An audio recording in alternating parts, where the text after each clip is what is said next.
Okay, so Apple Intelligence has been out for a while, and I feel like everyone's got their like hot AI takes. Yeah. Like, how do they feel about large language models? Like, is this good? Is this not good? We too have done our entirely uncontroversial AI episodes as well on those whole things.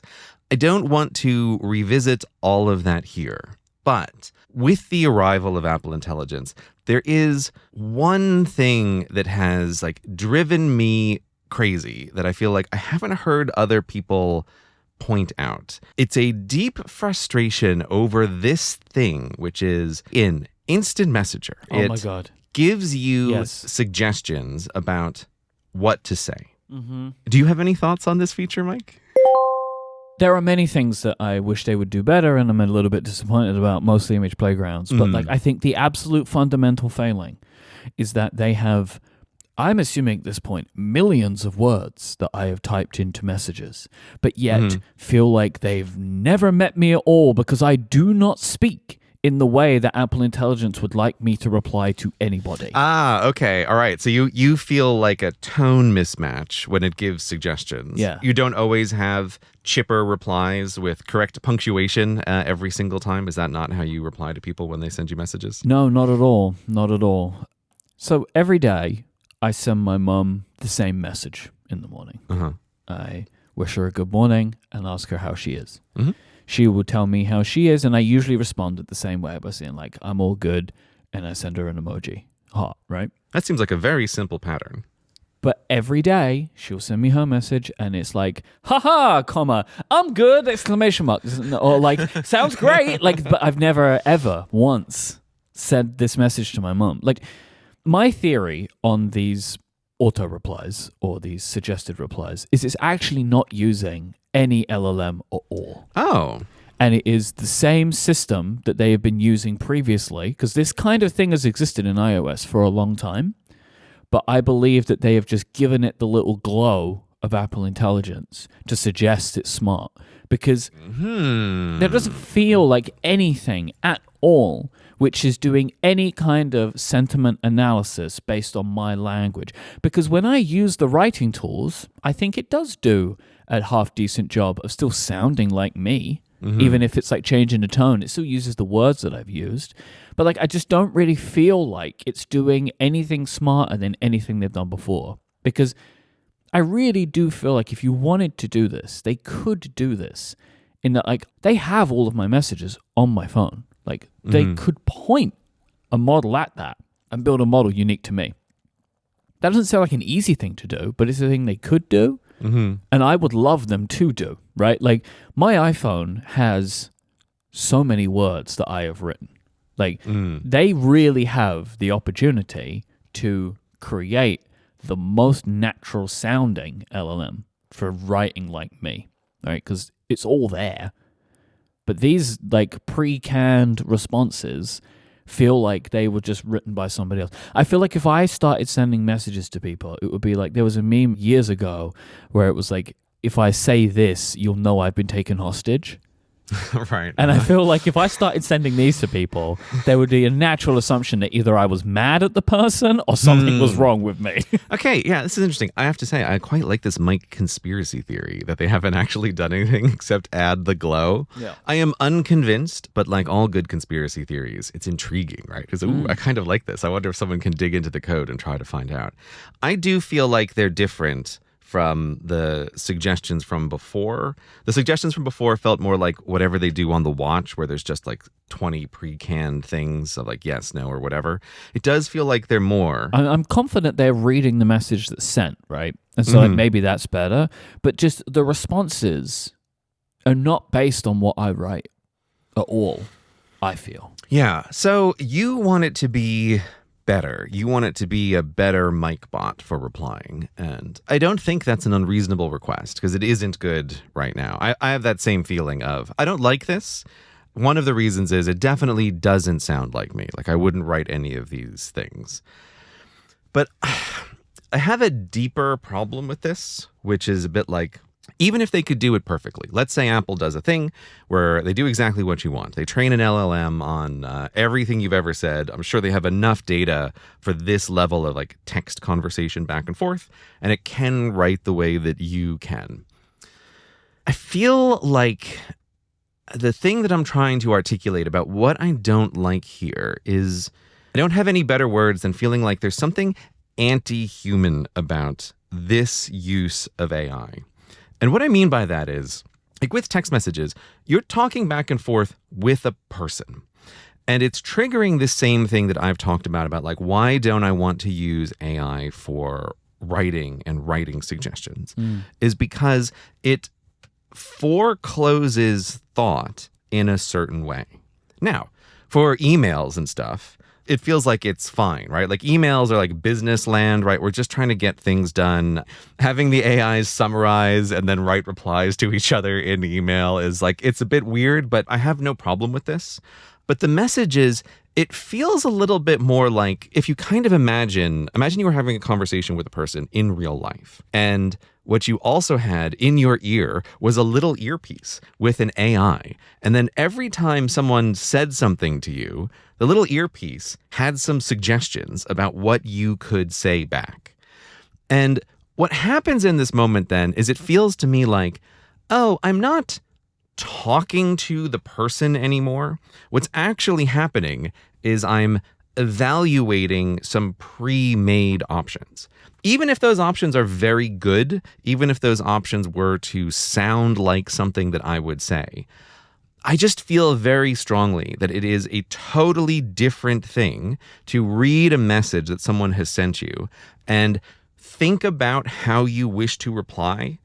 That is different than reading the message someone has sent you and then seeing 2 or 3 things you could say back. And the quality of those things is irrelevant to the objection. The objection here is evaluation is not thought. That's my objection here.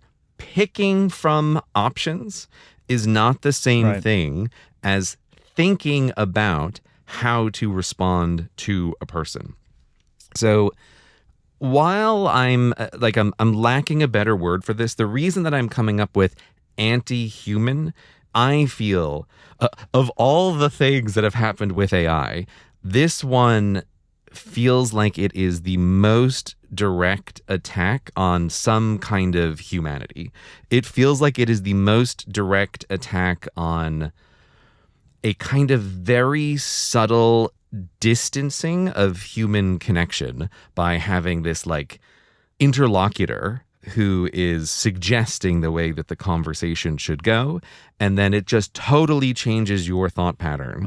And I feel like no matter what people think, it's like, again, imagine it's the perfect version and it has things that you would say, and then you could even be like, but I'm going to say something different, and then you just type it. But more cognitive process has now just gone into what you have done. You've had to go over a slight hill of rejecting the options and then creating yours. Picking from the pre-built options is always easier. And then I think there's one more layer here, which is expressing thoughts, I think, is a kind of feedback loop. Like the way you talk affects the way you think. And so I truly think that from picking from pre-built options, I feel like it is a feedback loop in a very slight way, even to your own mind about like, how are you feeling about things? How are you expressing things? So this thing in particular, I feel it on a very, very visceral level of like, I do not like this. I dug around in the settings today. Eventually, I was able to find where can I turn this off so that I don't see it, so that I can just reply. But it doesn't change the fact that basically no one ever changes the options. Nobody ever changes the default. And I think this is just a huge injection of AI influence into like everybody's one-on-one conversations. And I hate it. I really hate it, and I think it is anti-human. Where do you turn it off, by the way? Okay, you've got to go to settings, You go to Apple Intelligence and Siri. Yep. You go to, at the bottom, About Siri, Dictation and Privacy. You can then scroll down to Messages is one of the options there. And there is a Show Siri Suggestions in Application. And if you disable that, it won't give you the auto suggestions anymore. But boy, that is a buried option. That is way deep. Even people who care about settings are not going to find that without a lot of effort or knowing exactly where it is ahead of time. So that's where you go to turn it off. That's a really interesting thought process that you've posed that was completely different to where I was coming from. I just think it's not done very well. But I see what you're saying, right? Where, let's say me and you are having a conversation and you say to me, shall we order 5 or shall we order 10? Right? If it just says order 5, order 10 as the two options, and I just pick one of those, I haven't really thought through the ramifications of either. Like, that maybe I just think to myself initially, my first blush is like, oh, we'll go for 10. But not really thinking about what would that mean. You're not really considering the ramifications of your choice in the same way that you would if you were just reading and thinking. Like, I can imagine somebody more easily just glossing over a message, right? Because they've just got the two options at the bottom, and that will do, you know? So yeah, that's a very interesting thought process that I had not considered. Again, I think I feel this very strongly because of the early experience with trying to use it for writing and how just feeling like it forecloses potentially better options if you're using this to generate suggestions. Yeah. And again, whether or not it sounds like you is besides the point. It really, to me, feels like this AI is now existing in between one-on-one conversations between people in a way that is just different from everything else. Why is it instant message that hits so hard? I think it is because it is the closest one. So personal. It doesn't feel this way in email. Yeah, it is so personal. Yeah, so I hate it. I just really hate it. And I really, as is the way with these things, it's like I can turn it off for me, but I am absolutely convinced that this is subtly affecting everybody who uses it in just like ways that they're not going to notice. And I don't like it. I think it's bad for humans. I think it's anti-human. This episode of Cortex is brought to you by listenlater.net. There's so much great educational, helpful content on the internet. The struggle isn't finding something good or entertaining to read. It's actually having the time to sit down for 20 minutes to do the reading. So you either save that great article somewhere to maybe a reading list and you just never look at it again, or you just accept that you're not going to read it and close the tab.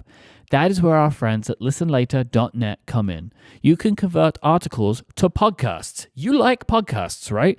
Now you can take any article with you on the go. You email any article's URL to them, and with their AI, with its human-like narration, it will transform it swiftly into a podcast episode that you can enjoy in any app that you use. This is in your own personal feed, accessible to you wherever you go. And it's more than just articles. Listenlater.net can convert email newsletters, PDF attachments, Google Docs into podcasts. This feature is perfect for transforming work documents, newsletters, or any text into enjoyable, listenable formats. Listeners of this show knows that Mike does not like to read, but Mike likes to listen. That is what's so great about listenlater.net. If I have a long article that I want to get to, but I know I've got a commute coming up, this is a fantastic way to get that information into my brain. This can be stuff that I'm doing for work or even just for fun. It is an easy way for me to be able to get the content that I want in a format that works best for me, which is audio. So go now to listenlater.net and you can try it for yourself and stop missing out on great content that you don't have the time to read. There's $2 in free credit waiting for you, so there's no reason not to try it. They're going to let you try it for free at listenlater.net, and you'll also get up to 25% extra credits on your purchases. So don't miss out. Head to listenlater.net and grab your bonus credits today. That URL one more time is listenlater.net, and there's a link in the show notes. Our thanks to listenlater.net for their support of Cortex and Relay. I think in a little bit of brighter AI news, since we spoke last, OpenAI have added search to ChatGPT, like actual web search now. Oh, have they? Spent any time with it, but it's really good. Like, you can ask questions and it will perform web searches if it thinks it should to get the accurate, live, up-to-date information, or you can just straight up click a button to perform just a search of the web by asking ChatGPT. And I found that experience to be really good. I actually think they do a better job than most of their competitors at highlighting the sources, like the sources to the articles. They do it inline, so you can easily like click through and get more information if you want to. But I've used it a bunch now, and I've been really happy. Like, for example, I wanted to find out if a certain company that I'm thinking of buying something from does Black Friday deals. Now, Googling that, nightmare, right? But searching for it with ChatGPT, they were like, these 3 companies look like this product is on sale, but also the brand themselves tend to do it, but later in the month. That was just a great response, right? That Google would not have given me in the way that I wanted. So I found that experience to be very good, actually. How does that compare to Perplexity? Because you recommended that. I think you mentioned in the State of the Apps last time. I can't quite remember, but I immediately started using that after you suggested it because I felt a little bit like there are still cases where I want a search engine in a way, and I've been hugely impressed with Perplexity. But I feel like it is ChatGPT under the hood with some options on top. Well, you can choose. I don't really have much of a feeling about them one-on-one against each other. I think from a UI perspective, I actually prefer the simplicity of ChatGPT. That's true, yeah. Perplexity's got a lot going on. There's a lot going on in there. And, you know, I do actually think that sourcing is more important with these. Because I do want to check what they have to say. And I think ChatGPT does a better job because it does it in line with what you're reading, rather than needing to go to right down to the bottom or something like that with Perplexity, like go to a different place. And it's got a bunch of sources where like ChatGPT is like adding the source in next to the piece of information that is taken. So like rather than just like, here are my sources, it's like doing it in line with the words that it's giving you. So like it gives you 2 paragraphs and it puts the sources in line with the text, showing you where it's gotten that piece of information from. I just think that is like a really nice way of doing that. So I can then go and get more information if I want it, and I know where I can go check that information or get more about it. This is the absolutely exhausting thing about the world of AI now. It's like the rapid switching of tools. It's like I just started using Perplexity. It's like I just convinced everybody I know, like, hey, never use a regular search engine again. Use this instead. And it's like, 14 days later, time to switch again, everybody. It's like maybe ChatGPT is in the lead now. Who knows? But Perplexity is definitely very complicated. Well, now I've told you this, I can give you another piece of information. Mike, please, no. Listener Ken wrote in. It's too much. It's too much, too fast. I hate it. Gray discussed how he finds Claude to be smarter than GPT-4, but keeps having to use GPT-4 for its internet access. For the past couple of months, I've been using Kagi Assistant. For $25 a month, you get unlimited use of Claude Sonnet 3.5 and Kagi's paid search engine combined.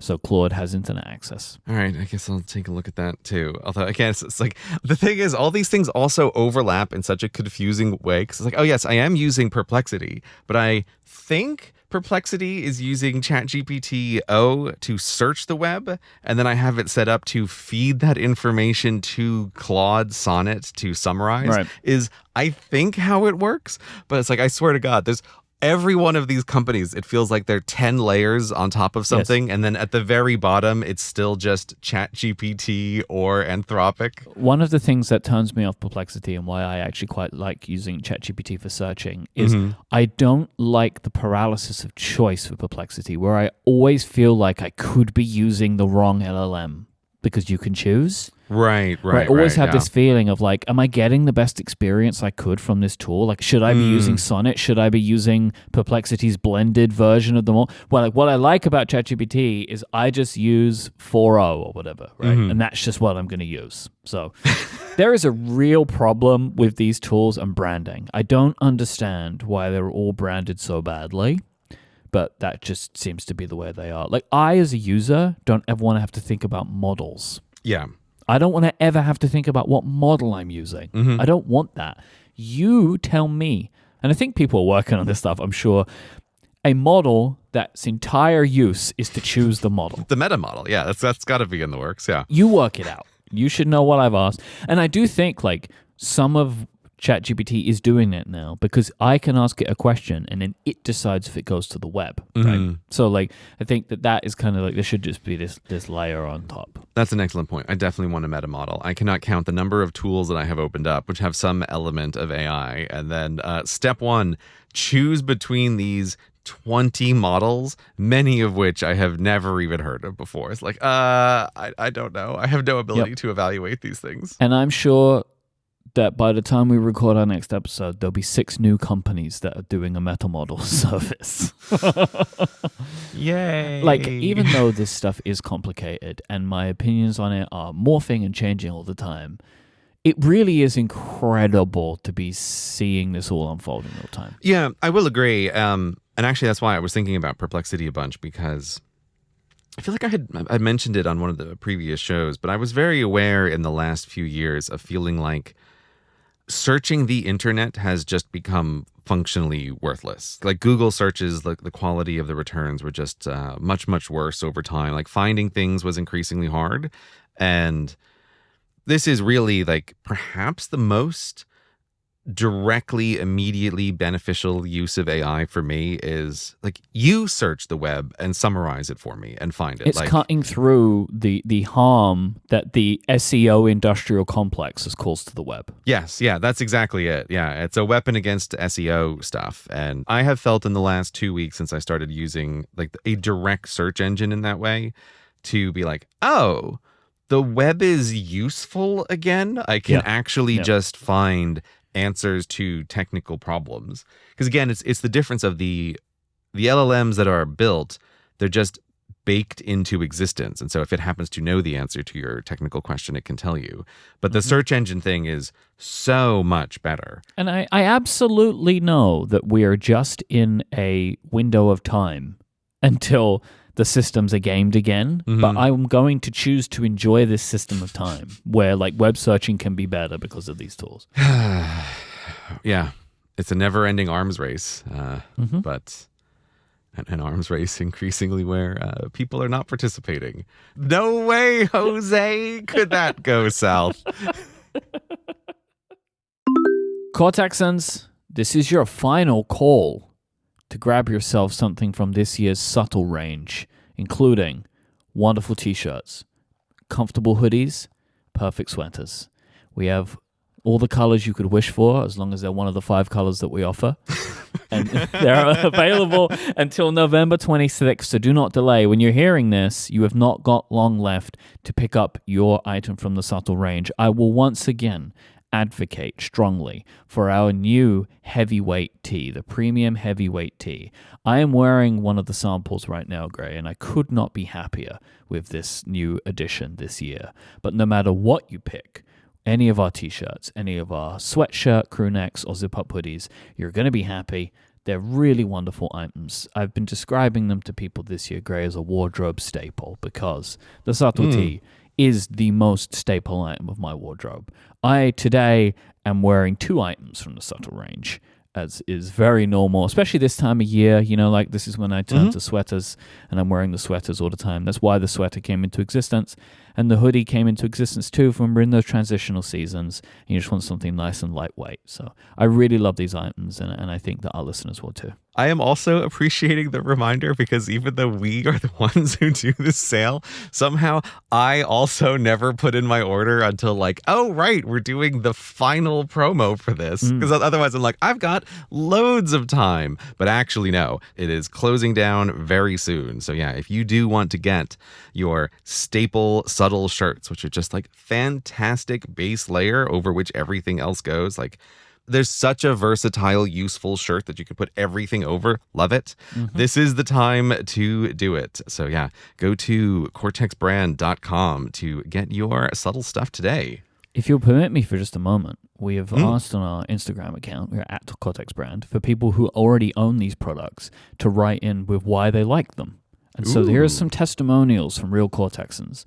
One person says, when I like to wear mine when I'm working from home and need to look good for the camera. Someone says that they wear a Cortex subtlety even after they have donated over 90% of their clothes this year. This was one of the items that stuck around. The hoodie is a must. It's my go-to for Canadian fall. Someone said that they always wear theirs on planes because the items are so comfortable. And also, we have multiple people saying that they like to wear them for working from home because they're comfortable but professional. The hoodie is also great. Very cozy airplane gear for sure. I've got to say, though, it's like, I know you love the premium heavyweight. I do like the premium lightweight shirt. And I've got to say that Black Forest tri-blend, the green, very much calling to me. Yep. I always like the navy for the hoodie. They just look so good. So I've got to put in my order now. That is what I am going to do as soon as the show is over. And that is what you too should do, listener, if you don't want to miss out this year. CortexBrand.com. Someone wrote in and said to me, Mike, why don't you share your iPad home screens when you do State of the Apps? Because surely that's a device that you do a lot of work from. And while I do agree, there is a thing where there's only so many hours that we can commit to that episode. And I understand the thinking, but for me, a lot of the apps are similar. But I thought, yeah, why not share iPad home screens in this episode? So, you can see that too. And I actually thought when I got this that you might like the fact that on the two iPads that I use, I have one which is mine and one which I use for Cortex Brand work that stays here at my studio. Oh, right. You've got the two now. I forgot about that, of course. Right. I thought you may potentially be happy to know, Gray, and you can look at the image here, which will be in our show notes for people to click on.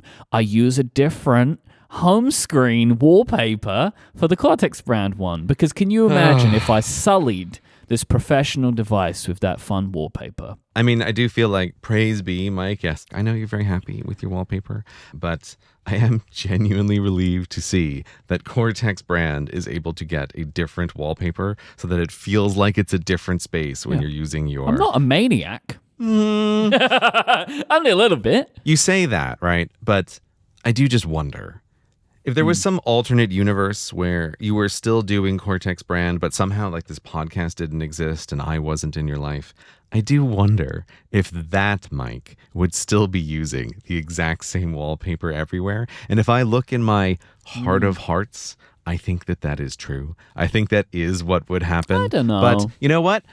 I feel like even if you have done this for me, it doesn't matter. It makes me very happy. Not this iPad, so my Cortex Brand iPad, this stays at my studio and it stays on my, I have a special table set up with all of our products on, and when I'm doing any design work, I go and sit at that table and it helps me kind of mode shift and get in that mindset. This iPad I set up completely from fresh. Oh, wow. Okay. And it has only certain accounts logged in. There's a lot of stuff I don't have logged into any of my other accounts, like any of my relay work is not on there. My personal stuff, a lot of it's not on there. Like I really wanted to try and set this up as purpose driven as I could.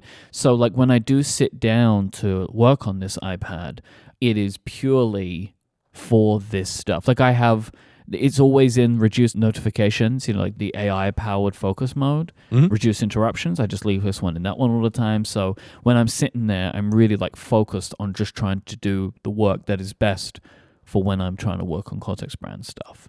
And I have it set up totally differently to how I have my personal iPad, which of course is adorned with the wallpaper I love so dearly, but that is more focused in its home screens on entertainment as well as like a little bit of work stuff, where this one it's like pure work stuff. I even have different Widgetsmith themes for this one, so it fits with the blue and gray aesthetic that we got going on.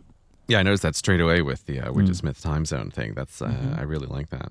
The one that I'm picking up on here is, so you've got your design tools, right? Yeah. It's like Freeform, and you've got Figma, and you've got Canva. Yeah. Which remind me, which one's Canva again? Boy, that's hard to explain. So I didn't mean to stump you. Well, no, because now Canva is a lot of things. Okay. Like Canva has kind of exploded in the last year. They've really done a good job of integrating generative AI to help people make stuff like invitations to birthday parties. Like that's just like a big area that they're in.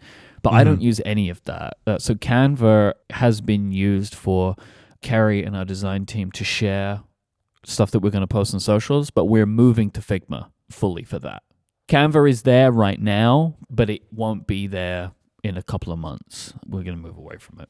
Okay. And what are you using Photoshop for? I'm a little surprised to see that one there. Is that just for sharing files with other designers? Is that what that's for? There's a little bit of that. Like sometimes there's just some files where it's just most helpful for me to open in Photoshop. But also I've actually found it quite helpful So I've been working on different physical sizes of our products, right? Like I'm playing around with some different physical sizes of things. And sometimes what I've been able to do with Photoshop is to take a picture of one of our notepads and like, what if I just made it half the size and use Photoshop's generative fill to just remove the backgrounds and like, so just cut it in half essentially, like make a box, get rid of this. And so I can get like a visual representation of what would this look like in a different size. It's a weird use case, but I've been kind of playing around with some of those Photoshop tools to do that. Are you familiar with generative fill, like what it's doing? So, like, are you saying you're just trying to place the smaller object in the room? Is that the idea of what you're doing there? No, it's like, what if I took a Sidekick notepad and cut it in half? Oh, sorry. You cut the physical thing in half. Okay, Yep. I see. Right. Okay. And then you're using generative fill to like cover up the edge? Yeah, create a fake background, essentially. Right, So it's okay. like it's only half of the space. So that's one thing. But mostly my use of Photoshop here is people send me Photoshop files, right? And so this is just like a really easy way for me to be able to open them and look at them. Because Photoshop on the iPad is actually really good. It's basically just Photoshop. They've done a very good job of that, I think. It used to be like, oh, this is Photoshop for iPad. But now it is very much just like, oh, no, this is just Photoshop. It's just on your iPad. Well, I'm very happy to see this iPad looks different. It warms my heart, Mike. It really does. So that you can get yourself in that different headspace when you're at the office. Feels different. Obviously, you need to do that. Be the designer that you want to be. Yeah. Be the designer who, let's get real, at this point really should be in an Apple commercial using his iPad to do all the sorts of stuff that Apple wants you to do. That's what this iPad is. So I love it. I take pictures of our products with the camera on my iPad. Can you imagine such a thing? Or like something I do a lot of, like if I'm talking to the designers that we work with, or I'm talking with our product manufacturers and like I have things, I just shoot video. So like I put the product in front of me and I just grab the iPad, I press record and just start shooting video talking about what I want to show them or get across to them. Or even yesterday, we're working on some product descriptions.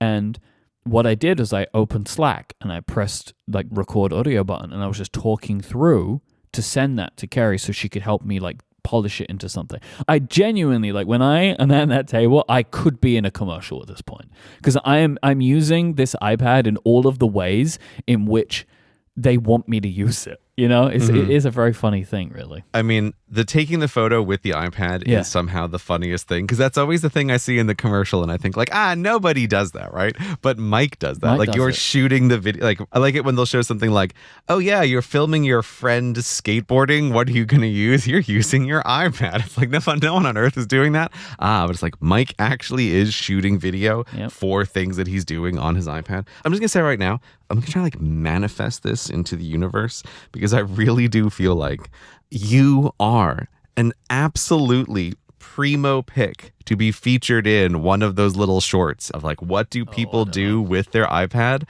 I am going to really try to manifest this into existence because it is just amazing what you're doing with this to like be the thing that they want you to be, perhaps more than anybody else on earth, because you're actually taking photos and videos with the iPad. I mean, I think honestly, I don't think any of this is encapsulated more than in the fact that we use numbers to run our business. That's true. You know, like, that's true. I think more than the camera that me and you are doing stock management in numbers. I don't even have any doubts about this anymore. It's like I am absolutely certain no business is using as big of a spreadsheet as we are in numbers to do real things. And it's like, why is that? Because Gray thinks it's so pretty. That's why he uses I open numbers. this spreadsheet and sometimes it takes a literal minute to finish its calculations before I can use it. I love all of this. I love that you're using your iPad so hardcore. It almost makes me feel bad because I'm realizing now that without even fully noticing it, like my iPad has just completely fallen off the rotation of devices that I use. I think the iPad's very seasonal like that, honestly. Yeah, explain more. What do you mean by that? You think it's seasonal? I think I look at myself and, all of the other people that I work with who are just big computer nerds, and it feels like we have these times in which an iPad is the right tool and it Mm-hmm. exists for a period of time, and then it will be replaced usually by a Mac until another reason comes around again. Like I look at myself, right? I was all iPad. Then Apple Silicon brought me back to the Mac. Then I was no iPad. Then the iPad mini brought me back to the idea of what about just for consumption? We'll just do it for that, right? And then the iPad Pro was like, yeah, but this screen. And so I moved to the bigger iPad and really loved that. And then just the nature of my work, the product design work, really lends itself to big screen that I can hold in my hands and use the pencil, and it has a camera and it can move around, right? So like that has just become the right tool. And I think that I see this in myself and pretty much everybody that I work with, that just there are these seasons of work and capability in these devices, and the iPad either comes in or out because it is, let's be honest, the most superfluous of any computer, right? Like the tablet is the one which is less needed and is the most luxurious, and it just depends on if you're going to use it or not for most people, right? You're not giving up your phone and you're not giving up your Mac. Will you use an iPad to replace any of these types of work or make the work feel better? It goes in and out, I think. Yeah, actually, it's funny. Just tier ranking my own devices, I'm realizing right now I would give up the iPad before I would give up my watch. Like, that's not even a question, right? If I had to pick, like, oh, you can only have one or the other, I would give up the iPad before I gave up the watch. I think that shows for me how far it's fallen. I feel kind of sad about it because it's also very much like, oh, this is the device that I want to use the most in some way, but it just never quite is the thing that makes the most sense. And yeah, I think that's partly because the Mac has really come back and it's just very hard to beat efficiency and rapidity of doing things on the Mac. And yeah, I don't know, it's competing with everything else. And I think for me, really, this year, it's like what has in particularly killed it is actually the Vision Pro. Yep. It's like, oh boy, the Vision Pro has just like destroyed my iPad use. If I'm trying to think through why, it's because the Vision Pro is weirdly both good at intense productive work and also at the relaxing work. It can do both of those things. So it's like, oh yeah, lots of times when I want to do more casual thinking sort of work, in previous times when I would have grabbed the iPad, I find myself going much more towards the Vision Pro to be like, oh, I want to do some high level thinking and just be like casual about what I'm working on. It's like, yeah, the Vision Pro and going into the right environment is perfect for that. Oh, I really want to do work now? Well, also the Vision Pro is the best thing for that. This is the best way to be like locked in. I think I hadn't really quite realized this like real dual purpose of it, of like it is the default tool with my Mac in almost all cases of like what can work best. And a lot of like brainstorming stuff that I might have previously done on the iPad has been completely consumed by that, let alone like any media consumption, of course. Like if I'm going to watch something, like there's absolutely no question where the best place to watch it is. It's totally fallen off so much that's like it's not even worth me taking a screenshot. I just have like a blank homepage on my iPad and like a couple of things in the dock. Like there's just literally nothing to look at. And I've spent no time at all trying to tweak it to be like, ooh, how can I get this to be most effective? Because it just doesn't even seem like it's worth it. I think I didn't fully realize that until just now. It's like, yes, of all of my things, this one is absolutely on the rock bottom of the list. Poor little iPad. Even for reading, like the thing that I would probably want to do on the iPad is like, but Amazon came out with that new color Kindle and it is amazing. Like did you get one? Yeah, I got one. Okay. And okay, so I don't even read things with color a lot, but it's funny to realize that there was a small resistance that I didn't even notice.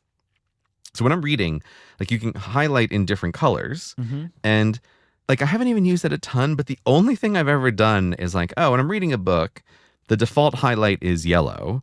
And then if I think something is really important, I'd always highlight it in pink. And I didn't know until I got the Kindle Color that's like, oh, the last thing that was pushing me towards the iPad is that I can see the difference in the color highlights, which I didn't even really think that I cared about. But now the moment I can actually see the highlight colors when I'm reading, it's like, oh my God, I'm never picking up my iPad again to read. It's just like interesting to notice these small little resistances that you didn't even know were there until they've been solved. So Did you look at the new Kindle Scribe again at all? yeah, I did. I took a look at it and I decided against it because I think we talked about this a while ago of the other like aspirational tool in terms of work is like the e-ink tablet, right? It's like, the most aspirational of tools. And I kind of wanted the Kindle Scribe to be like, maybe this is the thing that can fill this role. But this is also part of what happened with the iPad is I was very aware with my Kindle Scribe of, especially when traveling, it's like, ooh, the iPad and the Kindle Scribe are kind of competing with each other because the Kindle Scribe is quite big. It's like, you know what I don't want to be bringing on every single flight? I don't want to be bringing a Mac, a Vision Pro, an iPad Pro, and a Kindle Scribe. It's like, this is too many devices. Like something's got to go. And the Kindle Scribe, it didn't have enough functionality for the size compared to the iPad. Yeah. But now what has happened is like, yes, but the iPad is not remotely as small as the Amazon Color Kindle. So that's what has happened here. It's like, I think the iPad is just not coming with me anymore. The actual thing that's going to come is the Color Kindle. Because with the Vision Pro, like, boy, does that add a lot of bulk to travel. So something has got to get out of here. And so I think that's going to be the end result of what occurs. So I like the idea of the Kindle Scribe, but I just felt like for its size, especially for traveling, it just wasn't worth it. It's like, I liked that big screen, but really the only place that made sense was reading at a desk. Even something like reading in bed, it just wasn't quite worth it. So no Kindle Scribe for me. That one's out. There was one feature on it that I thought you would find it interesting, which is that you can write directly in a book and it moves all the text around to fit your notes in. I just thought that was like a really interesting idea. I think that's the most interesting part of that. Like, for sure, that is the feature to sell it. Mm-hmm. It's like, I do want that, but I don't want it enough to have the big device. Yeah. I'll wait until they do like an Amazon Color Scribe. Like, can we get a little pencil on that one, right? Yeah, that's the one. When they get to that, that's the thing. Because Remarkable have a color one now, right? But yeah, you're not getting the Amazon books. So again, one of these things, I've just like made this decision of like, I'm all in on the Amazon system. It's like, while there's a bunch of frustrations, there's also just like a million upsides. In particular, one upside, which I don't think I've ever really mentioned very often, but is surprisingly useful, is like having everything in the Amazon system means also through Readwise, I can get it to dump directly into Obsidian as well. And so that is like a total killer feature of like, oh yeah, I can just have all of the highlights and notes that I've taken in any book I've ever read right there in Obsidian. And it's like, that's fantastic. That's really great for you, right? Like for the research work, like to be able to make these highlights and just have them show up in the research tool outside of the book, like that is good. Absolutely fantastic. And it also has a little bit of the serendipity of sometimes when I'm searching for something, by having all of the things I've ever highlighted, I occasionally come across something else. It's like, ooh, I wasn't even thinking of that, but it's still useful and it's relevant to here. So there's just a real compounding effect of keeping everything in the one place, which is why a lot of those other e-readers is like, they're just immediately off the table for me as like, now, sometimes it's good to just make a decision about like, this is the thing I'm doing and I'm just going to stick with it and not try to like switch back and forth all the time between these other things. But yeah, it's been a surprisingly interesting year in terms of like hardware and devices and all of the changes. And oh my gosh, I don't even know. Have you tried the new widescreen option on the Vision Pro? Have you tried this one out? No, I really try not to put beta software on my Mac. So listen, Mike. Uh-oh. Listen to me, right? I too, after this summer, I was like, I'm never doing a beta again. Not going to happen. But I had a friend who was like, listen, bro, you've got to try the widescreen thing.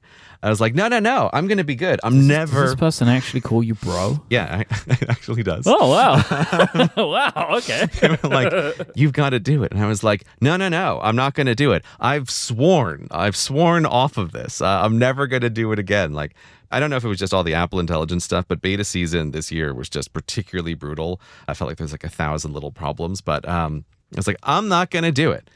They're like, bro, you like, trust me, just Trust do me, it. bro. Yeah. And so I went, no, I'm not going to. And then, of course, like hours later, it had gotten in my head and I was like, but let me try it. I cannot even begin to explain how this is the case, but the widescreen feature on the Apple Vision Pro for mirroring your Mac, I thought it was going to be good. It is so much better than I expected in a way where I have sat there trying to think like, how on earth is this so good? I cannot pin it down. It's like I have used in real life widescreen curved monitors and I've never really loved them. But in the Vision Pro, it's like perfect. It is 100 times better than any real widescreen monitor I have ever used. And it's like, oh my God, I did not know this is the perfect way to use a Mac, is with this big widescreen virtual monitor. I swear they've made it more clear, but I just keep trying to think like, is it something about the way it's being held in my vision?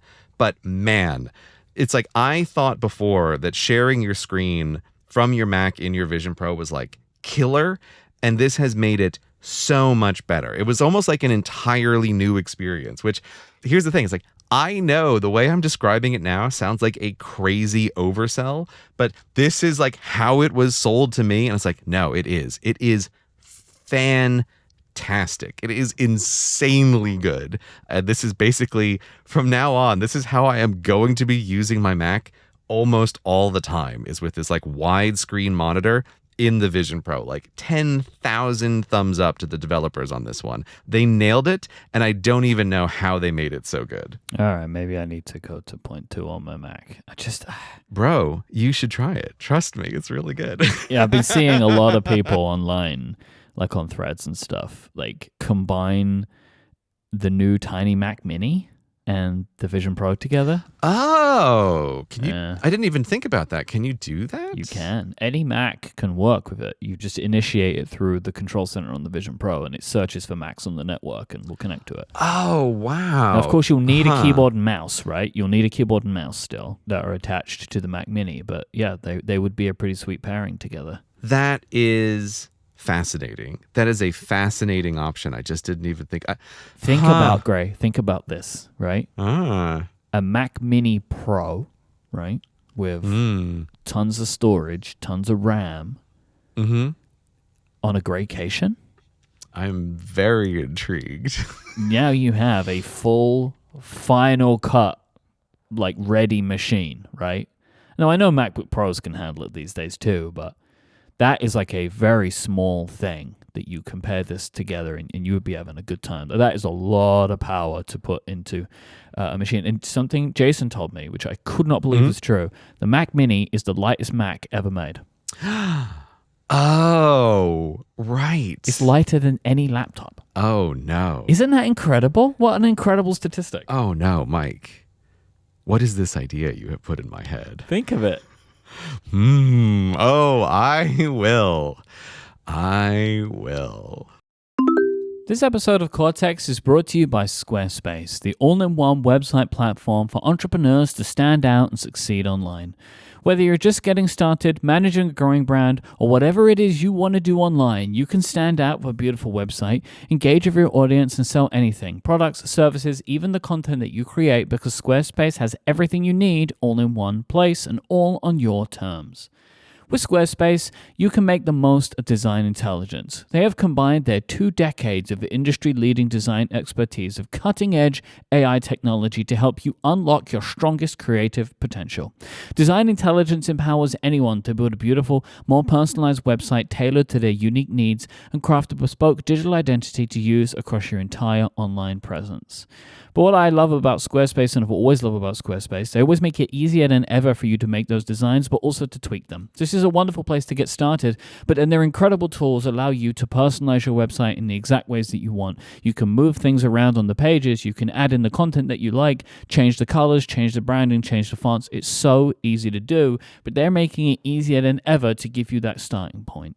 You can then keep track of the stats that matter to you with Squarespace's analytics. You can measure your end-to-end online performance with powerful website and seller analytics, get insights on top traffic sources, understand how your reach is growing, track sales metrics, and learn where to focus new engagement. It's all the data you need to scale your brand or business, fully integrated and clearly displayed. And once again, another fantastic thing I love about Squarespace. They give you these tools built in, so you don't have to worry about trying to integrate things. They make it really easy for you. Another one of these is integrated SEO tools. So every single Squarespace site is optimized to be indexed with meta descriptions, auto-generated sitemaps, and more. This makes sure that you're showing up more often to more people in global search engine results without having to worry about exactly how to do it. They take care of it for you.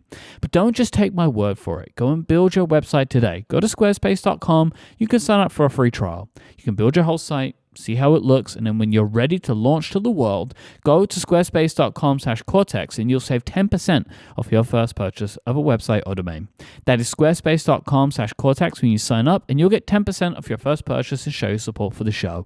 Our thanks to Squarespace for their support of this show and all of Relay.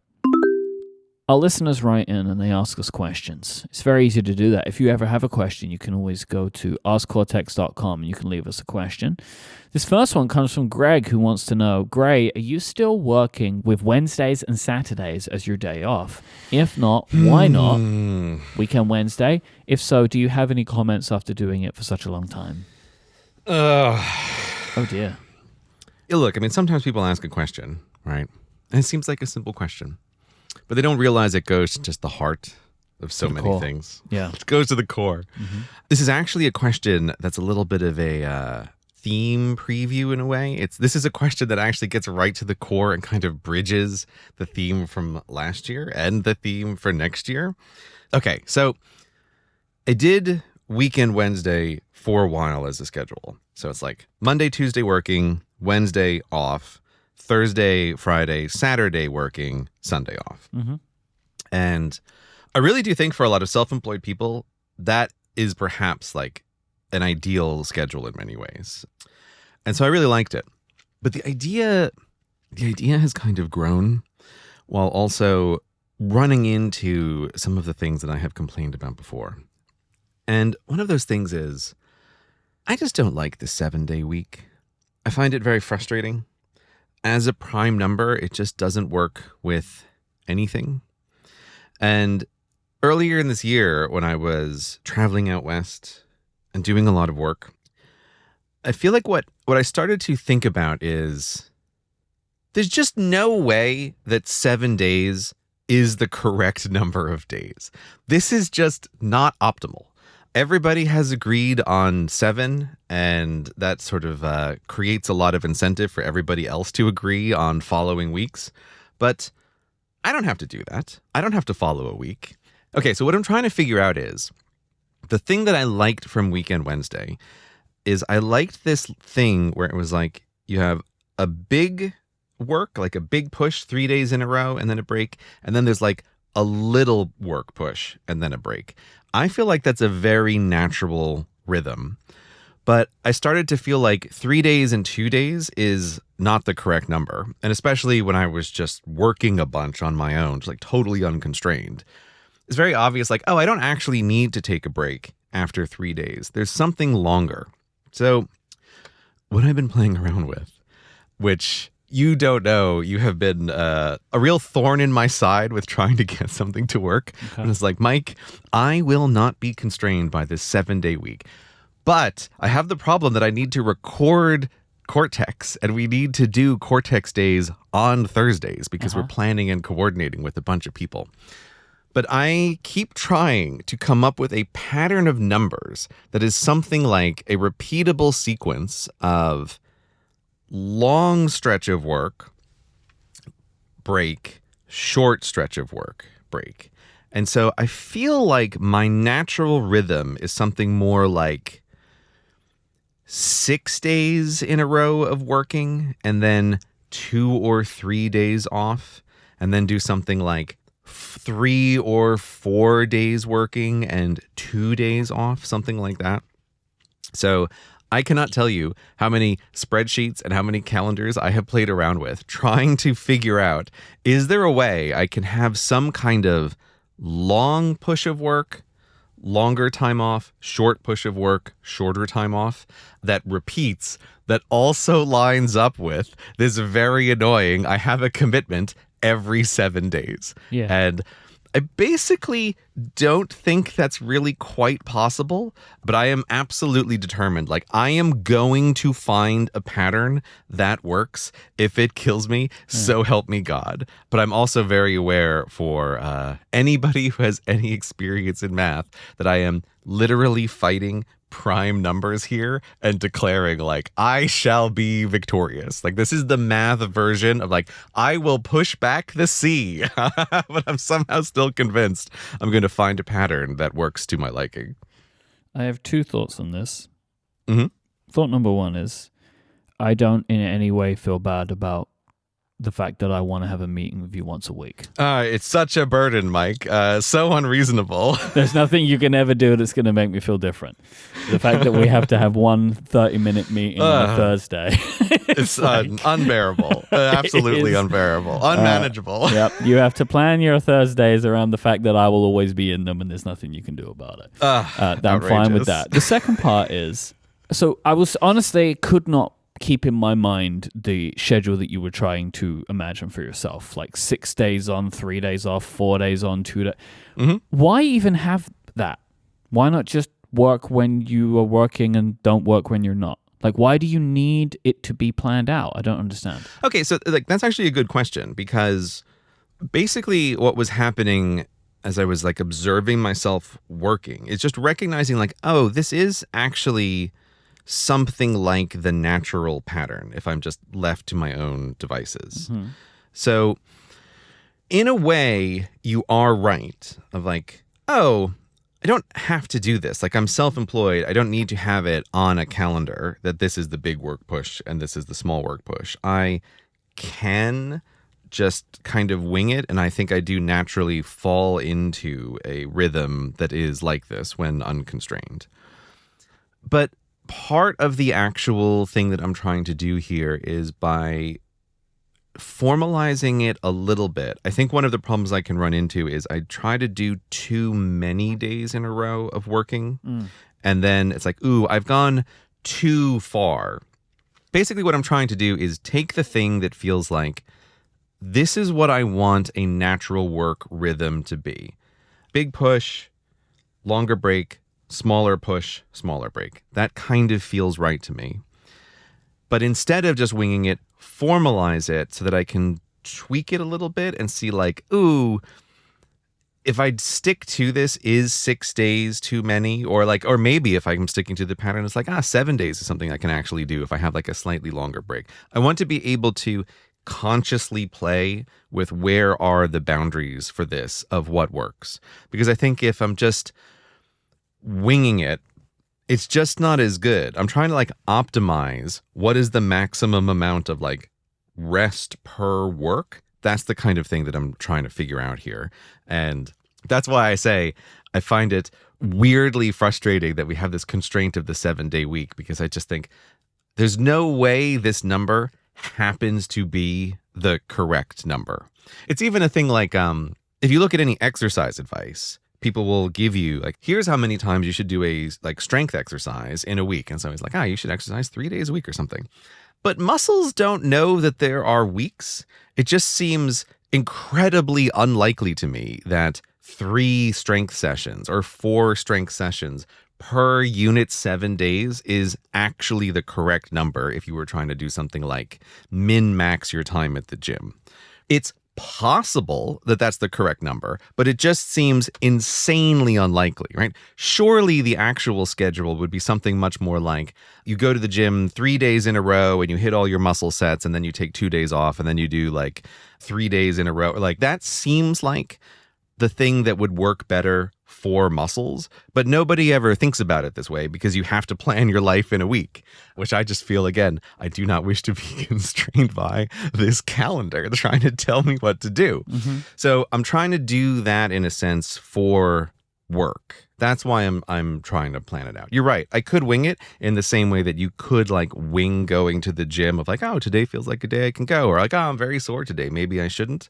But I just think that there's something to be gained from planning. And then on top of that, because I do work with other people and there are constraints from the outside world, if I have some kind of schedule like this, it does allow others to know when I'm available, when am I not available, when can I do things, when can I not. So it's also partly to like plan with other people and to have that work. But if you're like in a flow, right? Like you're on a roll for a few days and the next day is a weekend day, is it best for you to take that day if you're like really in it? When I'm really in a flow, I will just keep rolling with it. Okay. Like I'm always going to just do that. But I think the danger that I run into is when I feel like, I feel like I'm behind. I will keep pushing to try to overcome a feeling like, oh, I'm behind. But that's not actually what I should be doing in that moment. But yeah, Sure. I have a general rule. Like if I wake up and I feel inspired to work on something, like just go with it. I never, ever push back against that. I would never be like, oh, it's the weekend. Yeah. Yeah, even it's supposed to be like one of the 3 off days or whatever it is in the 6 days of the moon or yes, exactly. however it is it works. Yeah, so exactly. And this is one of the reasons why I like to wake up really early is because that's a thing that I have learned works again with trying to plan your life, which involves other people. It's like if I wake up early, if I wake up and I feel inspired to work on something, it is almost always the case that I can get through that like period of like, this is great. I have some good ideas in time to still have like a normal day with normal commitments, even if it's supposed to be like a day where other things are happening. So that's also partly the reason why I like to wake up early. So yeah, the like really on a roll, I will always keep, but it's more like I just want to try to figure out if I'm in a more normal work mode, when is the time that I should stop? Because I think my inclination is to push like a little too far. And that's the thing that the Weekend Wednesday was originally doing for me is like, those breaks were good. Like when I was in that groove of 3 days, 2 days, it's like, I feel like this is good. But it just kept growing on my mind of like, but I don't think this is actually optimal. I think I can push these work times a little bit more if I can also expand the rest times a little bit more. And then like, once that idea gets in my head, it's like, I'm going to figure this out. I just need to make it work with Cortex somehow, which is the tricky part. This episode of Cortex is brought to you by Fitbod.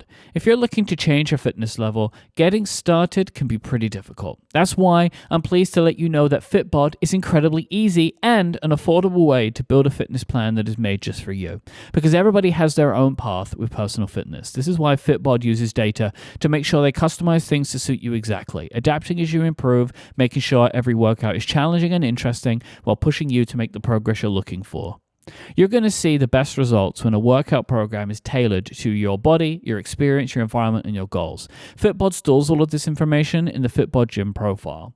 This tracks your muscle recovery, making sure you avoid burnout and keep up your momentum. And Fitbod builds your best possible workouts by combining AI, machine learning, and exercise science. They have analyzed billions of data points that have been fine-tuned by certified personal trainers. You're also going to be sure that you're learning new movements the right way thanks to their more than 1,000 demonstration videos that I love in the app to make so when I get a new exercise, and I get new exercises because they mix it up for me, I'm able to watch some videos and see exactly how it's done, shot from multiple angles along with instructions. It makes me feel confident that I'm doing the exercises correctly. And this is one of my very favorite things about Fitbod is it gives me the confidence that I need to make that incredible foundation and those leaps in my personal fitness. Your muscles improve when they work together, so overworking some while underworking others can negatively impact your results, which is why Fitbod tracks your muscle fatigue and recovery to design a well-balanced workout routine that is also mixed up to make sure that it is exciting and interesting to you. The Fitbod app is easy to use. They have tracking charts, weekly reports, and sharing cards so you can keep track of your achievements and personal bests and share them with your family. And it also integrates with your Apple Watch, your Wear OS smartwatch, and other apps that you use like Strava, Fitbit, and Apple Health. Personalized training of this quality can be expensive. Fitbod is just $12.99 a month or $79.99 a year, but you can get 25% of your membership by signing up at fitbod.me/Cortex. That is fitbod.me/Cortex. Go there now and get your customized fitness plan. That is fitbod.me/Cortex, and you'll get 25% of your membership. Our thanks to Fitbod for their support of this show and Relay. All right, next question. Alex says, do you have any new music recommendations for productivity? So there was a time where I was listening to, and we spoke about it on the show, where I was looking for a lot of music without lyrics to have on while I was working, like working on my show prep and stuff like that, so I could like kind of focus and be in the zone. This was when I was working at home, and I was using this at the time, I think, as a way to kind of like create a barrier between the fact that I'm home and I'm also working and trying to like separate home and work. I feel like I need that way less since I have my own studio space. It's very obvious to me that I'm at work because I'm at work now. So like I don't really feel like I need that divide in the same way to force me to focus. Right. And your iPad looks different. And my iPad looks different. Me being here is like the focus of the work, right? But something that I, again, have found to be very helpful and enjoyable to me when I'm working at my design desk is to put on music in that time as like an enforcement of similar thing, different work. And because that work doesn't require writing or reading, like my show prep work does, I can put on any music I like. Right, of course. And so that's good for me because I can tend to put on music that I like. And what I find to be really helpful is to put on upbeat music because being in a good mood really enhances my ability to do that work effectively. It's like something that lifts my mood and changes my mood, helps with that kind of tactile design thinking, broadening work. Oh yeah, that makes sense. You can have more like upbeat kind of pop music with lyrics if you're not doing reading or writing work. No, that's good. That's really good. And for me at the moment, just as a recommendation, this is not really new to anyone, but I've really been enjoying Chappell Roan for this. She's a new artist taking the world by storm, and I like her music a lot. I'm going to mention an app called Endel. I mentioned this like briefly on State of the Apps, but I really do want to plug it again here. So this fits into the category of like a bunch of these things like Brain.fm and Pizziz. I never know how to say it. Oh my gosh, that goes back. That's it's like app. 1,000 years old. Yeah. There's been a bunch of these like auto-generate music kind of apps. But I have been just wildly impressed by how good Endel is at doing this as a job. And it's like, boy, it has taken over a larger and larger percentage of my music listening time. I feel like they just do a very good job of music that either locks you in for focusing without being distracting, or like the relaxing, it's like you're reading now, or they even have a thing that works surprisingly well, which is like this auto mode of don't even try to like pick the thing you're doing, let them just pick. It's really quite impressive how with that one, like if you become more active, like it really does match the music to you of like what it is you're up to.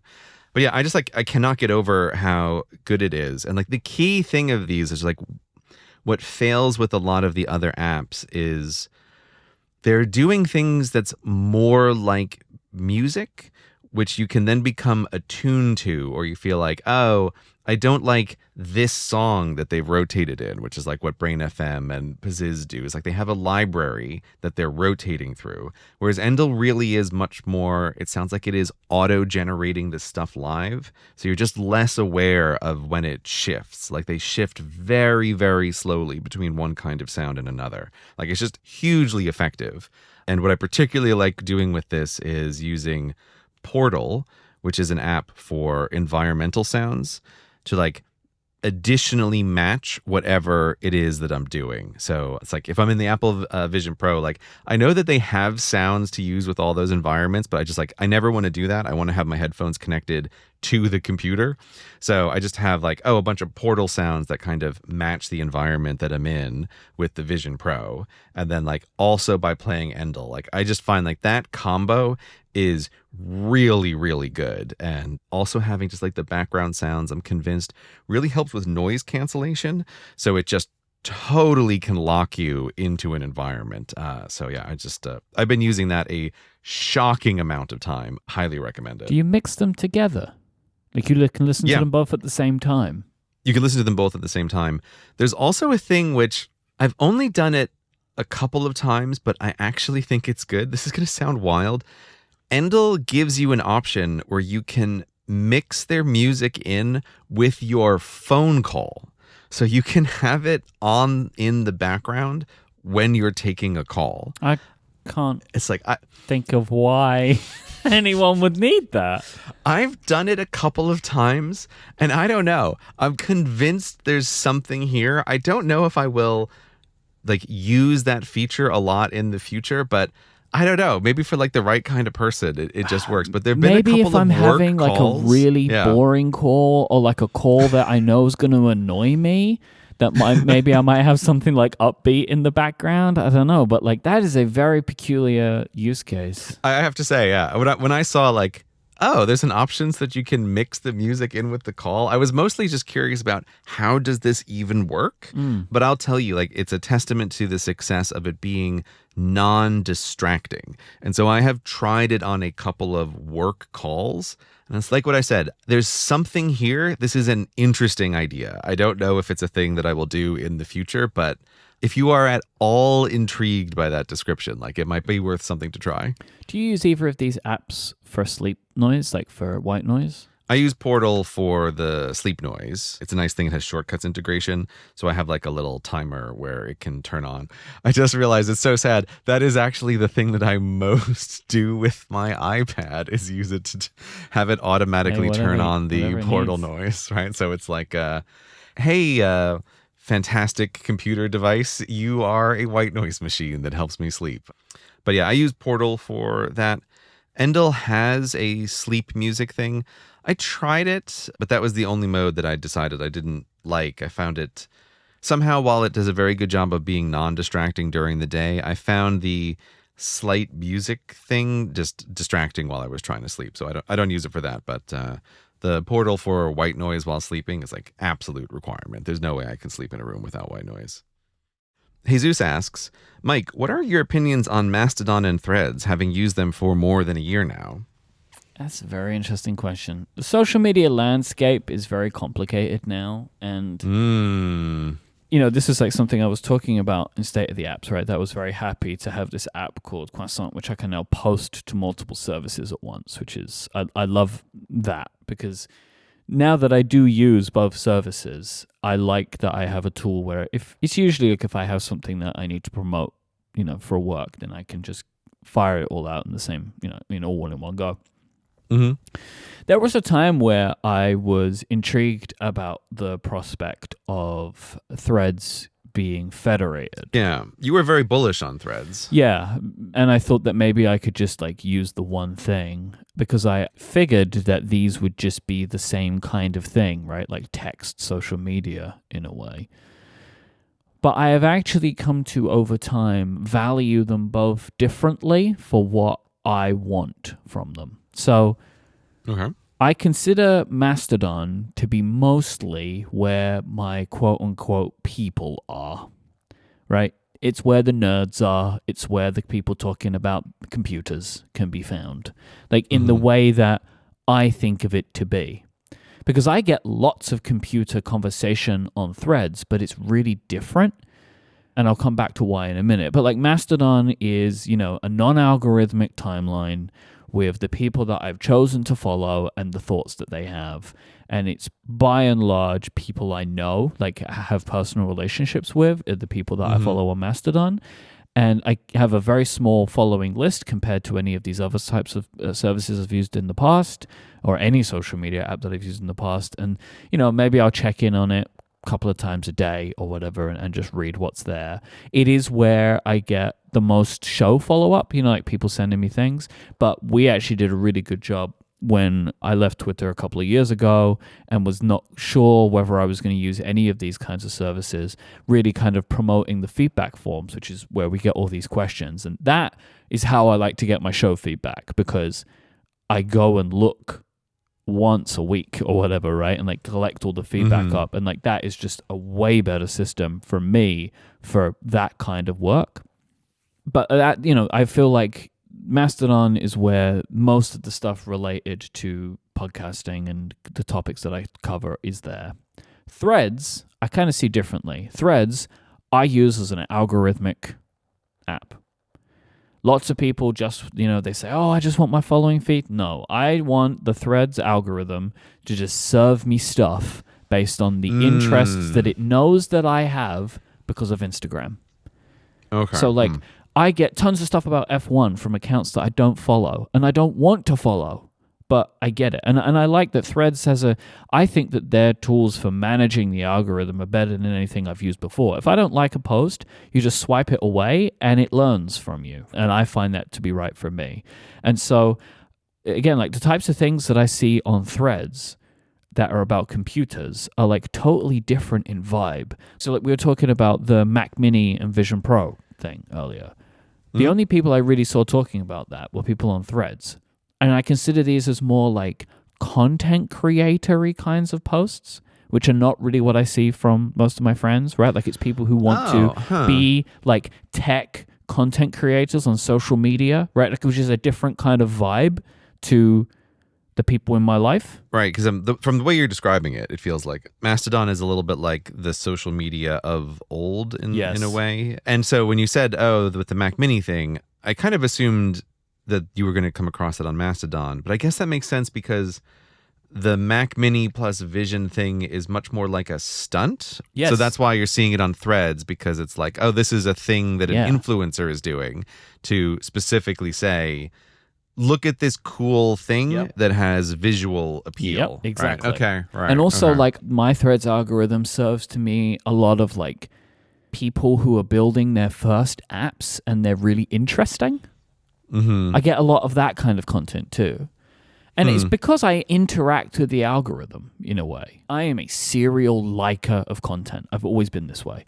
I put likes on everything. If I find something even mildly interesting, I like it. But my biggest thing that I cannot believe in myself that has maintained is I have 15-minute app limit on both. And that's what I use. And most days I don't even Wow, you're still sticking with that. Yeah, that's man. impressive, actually. And that's been good. hugely important because I was spending hours a day on Twitter, which was not good. And so when I started using these services, I kind of was saying to myself, right, look, you're going to use these tools for a limited amount of time every day unless there is a specific reason why you wouldn't. Like, there are big news days or like days where I am doing something which requires a lot of social media engagement.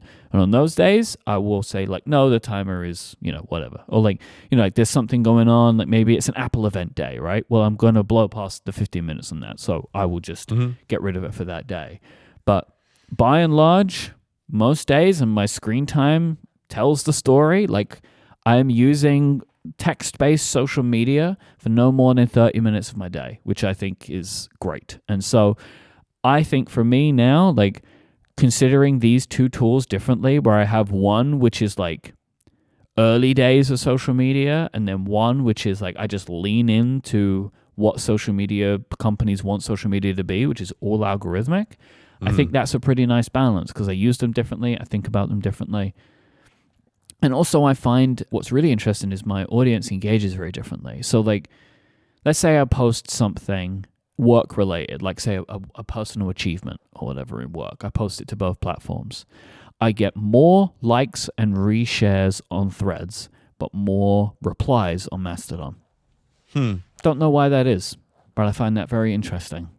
I don't really have an idea as to why that's occurring, but it's just a thing that I notice. It's like if there's the more computery people on Mastodon, I feel like, those are the more technically correct kind of people. It feels like they're the people who are much more likely to add a comment, whereas Maybe it's like places select for different kinds of people. And so maybe everybody who's on Threads is using it much more like you. They're just there to like a bunch of stuff, and they're not there to talk. They're not there for any of the details. They just like they want the algorithm to show them stuff, and that's what they're there for. They just like to like I do. They just like to like. I'm happy that a year on, it seems like you have found yourself in a good place with your social media. That is, in the modern world, quite an achievement. Let me make you feel terrible for a moment. It's 2 years on. Time flies when you're checking your social media. Cortexans, we're going to let you know about something we do just once a year, which is offer a discount on Moretex. What is Moretex, you may ask? It is a longer ad-free version of this show. Every episode of Cortex, you can get ad-free, including an ad-free back catalog with extra content at the end of every episode. This is a 20% off an annual plan. It is available until December 18th. There'll be a link in the show notes, or you can use the code 2024holidays at checkout at getmoretex.com. So, let me tell you about what you get if you sign up for Moretex. So you get ad-free, you get no ads in the show, including the entire back catalog of the show without ads. I went back and remastered all of them. They're actually in higher quality too, because I started encoding our episodes in a higher quality at a certain point, so I went back and did that for Moretex. All of the ads are taken out for the entire back catalog. You get the extra content at the end of every episode. You get access to all of the previous ones. There's now over 50 episodes of the show that have a bonus segment at the end, which is only for Moretexans. I really liked what we did for the State of the Apps, where the two of us went through and we took a look at Gray's original State of the Apps post from 2014 and went through and spoke about if or what of any of the apps that Gray is using now, right? That was a lot of fun. I like doing that. Who were the survivors? Quite surprising, actually. That was a really fun Moretex segment, which is only available to Moretexans. But we also have a ton of other bonus content that you get access to. So the Lord of the Rings specials that we recorded earlier this year, where the two of us went and watched the Lord of the Rings movies, me for the first time, and we recorded an episode about each of them. There's over 5 hours of discussion about the Lord of the Rings, if that is of interest to you. I mean, no surprise here. That's one of my favorite things that we've done in years. I'm genuinely really happy with the way those came out, and I feel like I'm just going to sell it here. I think because of you, Mike, it is a uniquely interesting discussion. It's like I have consumed a ton of Lord of the Rings content in my life and listened to a lot of discussions, but I have never heard a discussion with someone like you who was so unfamiliar with the series. Like, it was interesting for me to participate in, and I think it makes really interesting listening. So I am going to sell those episodes as like, I think they are great for Moretex. You also get another 15 hours of bonus episodes that we've done over the years, from text adventures to RPG specials, as well as the benefits that every Relay member gets. So you get access to our Relay member Discord and monthly bonus content from Relay hosts and wallpapers. So the Cortex wallpaper that was on my Cortex brand iPad is a wallpaper available for Relay members. So you can get 20% off an annual plan. So you get access to all of this content and for the next whole year. So you can get 20% off. It's available until December 16th. There's a link in the show notes that you can click and it will pre-fill it for you. Or you can use the code 2024holidays at checkout at getmoretex.com.